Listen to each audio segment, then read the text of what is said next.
Good afternoon, everybody. How's it going? We got Seahawks news, and this is going to be welcome news for a lot of people, I think. I think a lot of people are going to be happy to hear that at the very least things are happening on this front. We have some information about the Duane Brown situation. Before I get into that, though, real quick, I want to talk about the Luke Wilson replacement because the Seahawks did go make a signing earlier today of Ian Bunting, a 6'7" tight end, to take Luke Wilson's spot on the roster. He played 4 years at California. The last year, his senior year, he had like 19 catches for 200 yards. Not a big time player at all. That was his best season by far. He had 19 catches in 7 games his senior year, though. I actually went to go check that out, and it wasn't bad. So I don't think he has any chance of making this team or this practice squad, but he'll be around for that final preseason game. We'll probably get on the field. So that's your new Seahawk as of today. All right, so we have a little bit of Duane Brown news. That's the main course here, so let's dig into it. Greg Bell on Twitter reports that Mike Garofalo has reported that there has been some engagement between Seahawks and Duane Brown to end the hold-in and getting him back on the field to get ready for the season opener. Now, I don't know if this is a situation where we really want to have him in the last preseason game because we want to be able to play Wilson and get a good look at the new offense with the starters, or if there is a genuine concern that he's going to sit out games. But either way, the team seems like they're willing to at least discuss doing something to make Duane Brown happy. So I think a lot of people who watch my videos wanted to see us do something to make him feel appreciated, to make him feel like that we valued him, to give him some degree of security going into this season where he's going to be 36 in the last year of a contract. I think a lot of people are going to be happy about this. So the question is, how exactly are we going to go about this?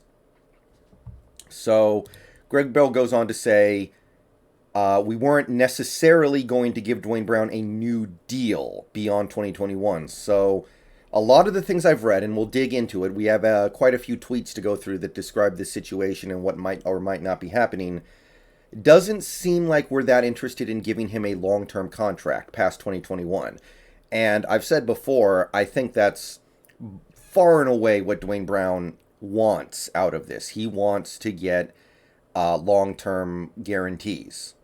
So Greg Bell, what he reports here is basically the team is looking to give him something, just not exactly what he's looking for. Something like a short-term sweetener, which would be giving him a little more money this year. I said that I didn't think giving him a little more money this year was going to cut it for him. And obviously, that's not what he's looking for. Maybe it'll be like a little weight that you put on one end of a scale and it'll tip the scales enough to bring him back in. But he's due, I think, $11.5 million this year already, which is pretty good as far as left tackles go. I don't think giving him a few million more is going to change his mind that much, but it's possible it could change his mind enough to get him on the practice field and ready to play in preseason game number 3. So, doesn't look like it's going to be an extension, but it looks like it's going to be some bonus, some additional amount of money. Corbin Smith agrees with that sentiment. It doesn't sound like there's going to be an extension. One possibility that Corbin Smith brought up here is that it could be a 1-year extension. Significant guaranteed money means we would basically be guaranteeing his security through 2022, which is something that I'm pretty sure this team really does not want to do, but maybe they feel like they have to, and that it's something that they can live with because the salary cap is going to skyrocket next year, and he is still a very good player. So this is a possibility. Just give him that 1-year extension, possibly reduce the cap hit in 2021 and use that money on something else, and then you'd have a bigger cap hit in 2022, and you just cross your fingers and hope it all works out. Now, I've been over this before, but we've seen left tackles play into their 40s. Andrew Whitworth is doing it right now. But we've also seen left tackles fall off a cliff when they get into their mid to late 30s. So it's definitely a gamble. There's no way around it if we decide to do even a 1 year extension. But it might be a gamble that's worth making. I don't know. I personally would prefer to not have to do it, but it's possible, at least, that Duane Brown is going to leave us no choice. So could be a 1 year extension on Duane Brown. That's something that Corbin Smith brings up here. He goes on to say that the Seahawks would like to handle this similar to how the Rams have handled Andrew Whitworth, who I just brought up, and make this a year-to-year proposition with Brown. Soon to be 36, the organization hasn't been keen on the idea of handing out an extension for that reason. That's all pretty obvious, and we've been over why giving him an extension could definitely be a mistake and why this team is likely to hold fast on this and assume that he's going to come back to make his money this year. As for a sweetener, the Seahawks don't have to give that either, but out of respect for the player and what he means to the team, such concessions could be made to make sure he's back on the field before opener. So it sounds like Corbin Smith is basically saying that I don't think we're going to extend him at all. And we don't have to do anything, but Duane Brown has been a really valuable player to us for the last almost 4 years. So we might decide to give him a bonus of, it could be 3 or 4 or 5 million this year, just to let him know that, hey, we see you, we appreciate you, we love you.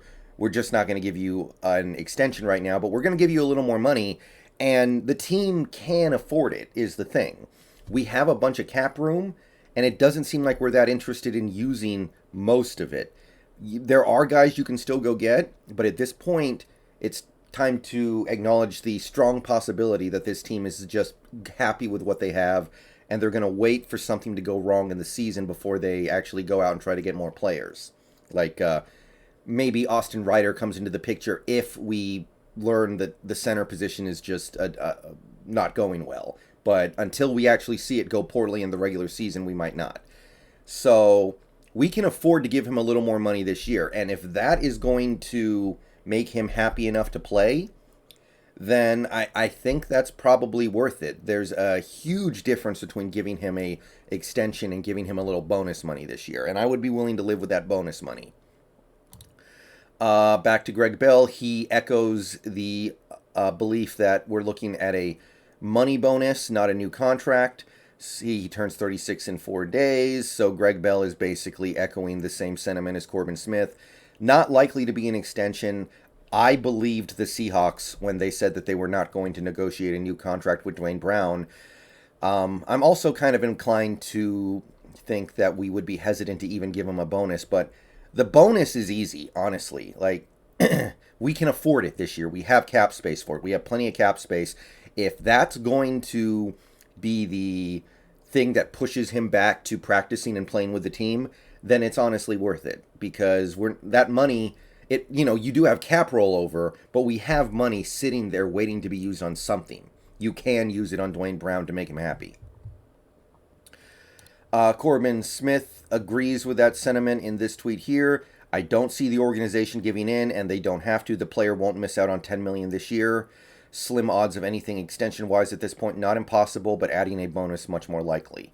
So, adding everything up, it seems like the Seahawks know they don't really have to do anything, and Duane Brown will eventually just have to show up because he doesn't want to miss out on, what was it, $11.5 or $13.5 million this year, whatever it may be. Duane Brown isn't going to just throw that away because he probably won't just throw that away. That's a lot of money even to him. But we might give him a little more money this year just to say, hey, we like you, we appreciate you.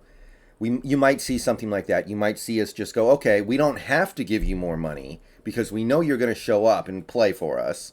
But we want you to like us. We want you to appreciate us. We want you to feel wanted. We want you to feel good. So we're going to give you 3 to 4 million extra. And I don't really have a big problem with that because, again, we have the cap space for it. Doesn't seem like we're that interested in doing anything with it right now. getting your star left tackle back on the field is a pretty good use of $4 million or whatever it may end up being. All right, so before we wrap this video, Evan Hill brings up one possibility for utilizing void years to make Duane Brown happy. One creative option for Duane Brown is simply adding a void year onto 2022, which can be renegotiated later, and giving a small signing bonus spread over 21 and 22, in addition to his 2021 base salary of $10 million. And I think he actually gets a little more than that $10 million. I think the actual cash flow this year is like 11.5. A $5 million signing bonus would give him 15 to 16 million in cash flow this year. So you kind of would give him long-term security by guaranteeing him a little bit of money in 2022. You could basically say, okay, even if we don't bring you back in 2022, we're going to give you a few $1 million for that year in the form of a void year. And we can still bring you back, and we can bring you back on another contract where you're going to be well paid, because at that point we would still believe that you're a top left tackle. But this is one option to make Duane Brown happy. Just basically say we're going to give you a little more money this year, and we're going to give you the void year in 2022, so you can at least have a little bit of 2022 security. That's a reasonable option as well. I don't love it, but we do need to get Duane Brown back on the field. I do know that. So if this is what it takes, then this is what it takes. But at this point, I don't think it's really going to take anything. I look for this team to give him a bonus this year of a few $1 million just because they can and because it'll make him happy. But still not seeing an extension in the cards. We'll report more as we get more information. Peace out, Go Hawks. See you guys later tonight.